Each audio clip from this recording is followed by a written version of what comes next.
Hi, this is Dr. Andrew Hahn again, and this is the ninth episode of the podcast, Guided Self-Healing, Fearless Living. And this episode is called An Expert at Beginner's Mind.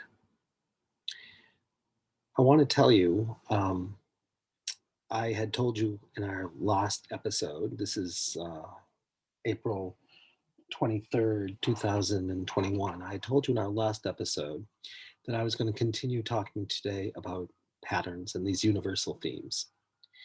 And a conversation just came up a little while ago, so I'm going to take a prerogative and talk about something else that right now is very deeply touching my heart. And the conversation that I had, I've actually had two of them, but the conversation was about um, being an expert and remembering what it's like to be a beginner. And we're all experts and we're all beginners. And I think the key for any expert is to know and to remember what it's like to be a beginner. So I'm a beginner at a lot of things right now. I'm a beginner at exercising. I'm a beginner at doing podcasts. I'm a beginner at a lot of things. I'm not a beginner at doing life-centered therapy, which is what our work is called. I've been doing that for 28 years. And I'm not a beginner at teaching it and guiding people in it because I've been teaching it now for 24 years. Um, and, students come in and they witness me do it and they feel challenged. Say, I'll never be there. And I say, look, we all are beginners. And I tell them a story. And I'm going to tell you the story because that's what's here right now, which is when I was going on a whitewater rafting trip and I had to meet a group. And the group was at the bottom of the Grand Canyon. And I had to hike down from the top of the Grand Canyon to the bottom of the Grand Canyon. Suffice it to say, even then, when I was a fair amount younger, I wasn't in the best shape in the world, but I had tried working out and I got some hiking boots and I thought I'd broken them in well. Well, I hadn't. And it's about an 8 miles vertical walk down that's a winding path that's all very rocky and pebbly. And about a mile down, I was in excruciating pain and, my toes were killing me. And I decided I had two choices, which was to stay in the hiking boots and to walk down and to be in excruciating pain, or to take them off and to have to walk down in my stockings, in my stocking feet, all the way to the bottom on this very pebbly path. So I took them off and I started walking down. And suffice it to say, I couldn't even then walk anywhere as fast as I could. Uh, um, when I was in my hiking boots, and I was not a hiker to begin with. So, and it was like, very, very hot day. And even though I had brought quite a bit of water, I was quickly running out of it as I was going down this path. And, but I was determined. But it was taking me a long time. I knew I was going to be late for when I was meeting these people. Um, what was very funny is like when I was probably about 80% of the way down, they had sent out people looking for me because I was late and they were worried about me. And some rangers found me. And one of the rangers had been on this path for 15 years, she had said. And she started laughing hysterically. She said, I've been here for 15 years. I've never seen someone walk down this in socks. And I said, well, I understand. So she radioed down to them and said that I was found and that I was going to be there in a while. So I get down to the bottom and I'm like woozy but I made it. I said, I'm going to get down there no matter what it takes. And I got down there because I can be tenacious when I'm tenacious. And they had been waiting for me for well over an hour. And the person who was leading the trip starts saying, we've been waiting for you. And he starts giving me all these instructions and like when he got up to like the sixth instruction, I said, I know all of this is making sense to you, and I really don't understand a word you're saying. And he said, get in the boat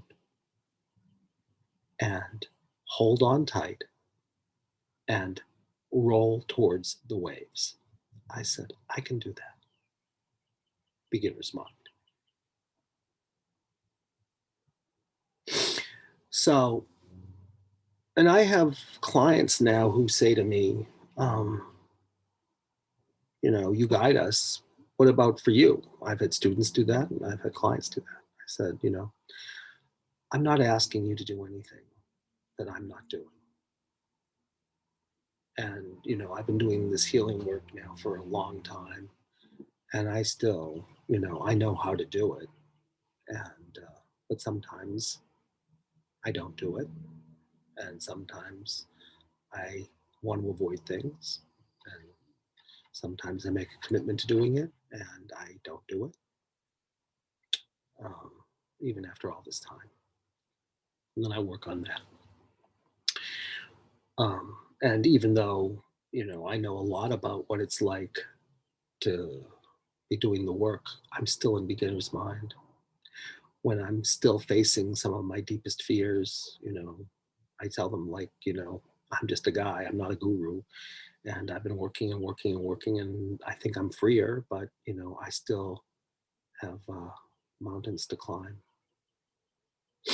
But I'm not asking you to do anything that I don't have a willingness to do myself. So, when I deal with my deepest fears around things that we'll eventually be talking about, because I think that there are certain kinds of fears that are universal and they're sort of the deepest fears we have to admit about ourselves. Um, and then all the ways we try not to feel those fears. And I think that is a lifelong and lifetime's journey until finally you face all of the things you're most afraid to experience. At which point we call you something. We call you the Buddha, or we call you Kuan Yin, or we call you Mohammed, or we call you, Christ.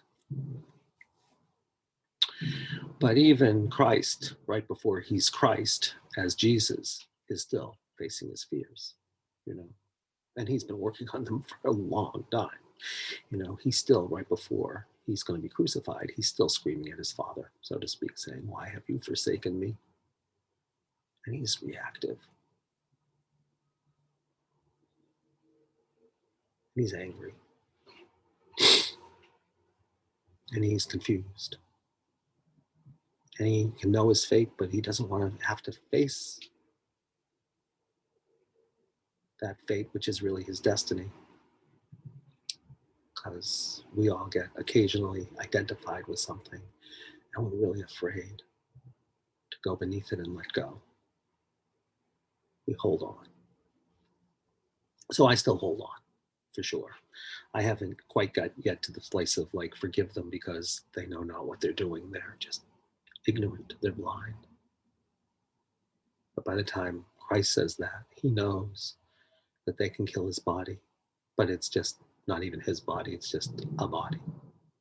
Because he knows at that point, there's no such thing as birth and death.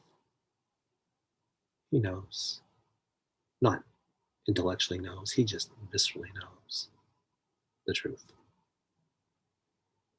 So I still have my mountains to climb for sure when it comes to my own fears of being ordinary and defective and having to get people's approval because that's my particular personality, or needing to be special, or needing to connect deeply.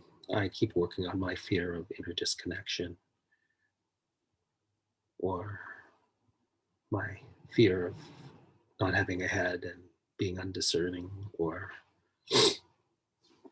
my fear that I'm just ordinary and defective. I still work on it after all these years and after having developed a way of working with these kinds of fears.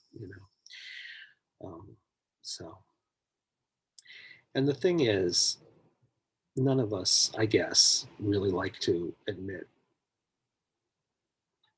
the things we're most afraid to admit, whatever it is. that I'm just an ordinary guy, which I am, or that I'm much less than an ordinary guy, which is what I usually think I am, even though I won't try to announce that to the world. So you can know my little secret. Um, you know, or that I'm defective and I'm ashamed of how defective I feel sometimes. And I want to prove that I'm not, as opposed to accepting all of who I am. But I work on it. So I'll say, at least I'm tenacious about that. And, it's much easier to be an expert than to say, so to speak, as one of my teachers once said, when people called him an expert, he said, "Oh, no, I'm only among us chickens." I've always liked that line. A man named Joy said that line. So I feel that way myself. I'm only among us chickens. Um, so I still know what day in and day out it's like to have beginner's mind in so many things. I spend all my time trying to understand people and life and how to help them heal. I'm doing my workout programs and I'm still such a beginner, and I don't feel like sometimes I'm making progress, and I make commitments and I usually keep them, but sometimes I don't. And then, I have to say, okay, I have to get back on the bicycle, so to speak, um, literally and figuratively. And even in the work, as I say that I do, um, you keep facing new things that you haven't been able to handle or can't just say yes to. I'm still reactive. But I keep making a commitment to it. And I keep making a commitment just being Andy, because I really am Andy. Even when I'm Dr. Andrew Hahn, I'm really, from my point of view, Andy. Um, so, and I still do beginner's mind in the work I do. And that's what I want to invite you to do too. What's beginner's mind? When there's something that you're reactive to, just notice you're reactive to it. If you're judgmental of yourself or other people, or you compare yourself and say I'm better or worse than them, and you have judgment about yourself and them, or when you need to understand something as a way not to experience it, or when you have symptoms that you just are railing against and saying, God, why did you do this to me? Or when you have anxiety about something and you can't take things in stride. For some of us, like public speaking, say, I'd rather be dead than have to get in front of that crowd of people. I'm so anxious. All beginner's mind says is, it's just something that couldn't be handled, taken in stride, and integrated. And the way to do it is to find the sensation that is there when you focus on the anxiety or the shame or the judgment, as in not discernment, but judgmentalism, or the comparisons and the envy or the denigration or the compulsive need to understand. Whatever it is that your reactivity is, or whatever symptoms you have that you're feeling judgmental about, or whatever, that you can't just say, okay, it's part of life. I may not like it, but it's part of life, because that's the key. Freedom is to just be able to say, I can say yes to this, including the changes that I hope will happen, without reactivity. So when that happens, find the body sensation and choose to bring all your awareness to it. So you're going to choose to become it. And that way, it's like you're fully it, but it's like becoming an actor or an actress. It's like you're going to choose to fully enroll yourself, but you no longer identify with the role as being who you are. It's just a role. You're saying, for one moment, I'm going to be sick to stomach. and hear what it has to say. So much so that I'm living it, or I'm seeing it, or I'm sensing it. But I know ultimately it's just an experience that's being had. It's not my identity. My only identity that I aspire to is the one who says, I'm with you. I can be here. I can hold you. I can be a witnessing host, but I'm not you. That's when the teachers say, you are having experiences, you're having feelings, you're having thoughts, but you aren't your feelings, you aren't your thoughts, you aren't your body, you aren't your symptoms, you aren't your judgments. Who are you really? Beginner's mind, the one who says, I can notice my reactivity and I can find that aspect of being that's being reactive and say, I'm here with you. I accept you, because that's all it is. Just say, I accept you. I'm aware of you. I allow you. I bring my attention to you and I accept you. And if all any of us ever got was every discomfort in our bodies, any knot, anything like that, any pain, any queasiness, any emptiness, anything at all is just an aspect of life that has gone from its pure form, which is energy, to its dense form. It's gone from c squared, the speed of light squared, to 1 equals mc squared, right? Energy and matter are the same thing, except energy vibrates a lot faster than matter. And the way we turn ourselves from energy, which is a verb, into matter, which is an identity, is just when there's something that we can't handle. So we turn it into a thing. And by doing that, of course, we turn ourselves into a thing. And we're not things, we're verbs. We're love. We're peace. We're the things you can't point to. We think we're the things you can point to, but we're not the things you can point to. So anytime you find something in your body you can point to, just say, tell me what you've come to share with me. The me that's just here with you. That's beginner's mind. Everything else is just window dressing, you could say.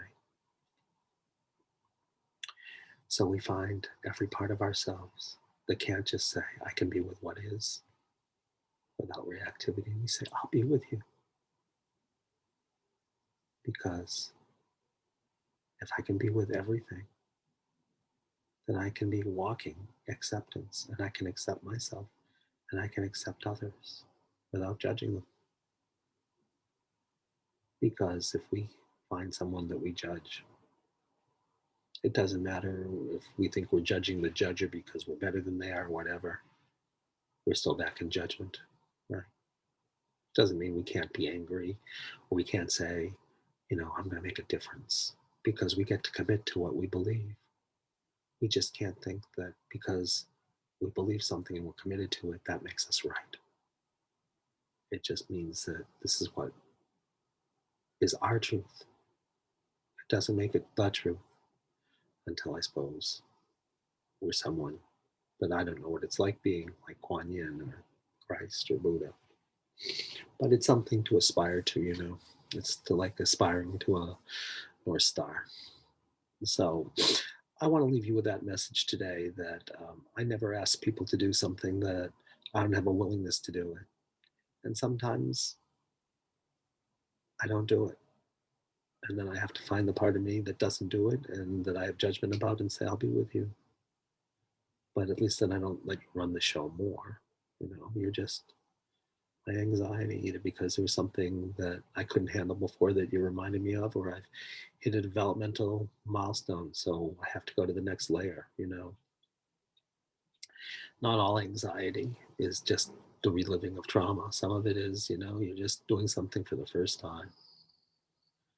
And when you do something for the first time that you've never done before, you can be anxious. But you just have to remember Just lean into it and hold on tight. So this is my message to you today. And who knows what will happen next week, because I thought this week we were going to continue to talk about universal patterns, and it's just not where life took me. So it's not where I'm going to take you today. But thank you for coming on the journey with me. And of course, as always, I welcome any comments and any reflections and anything that touched you or any disagreements. Please write. My address, Ahahn at lifecenteredtherapy.com.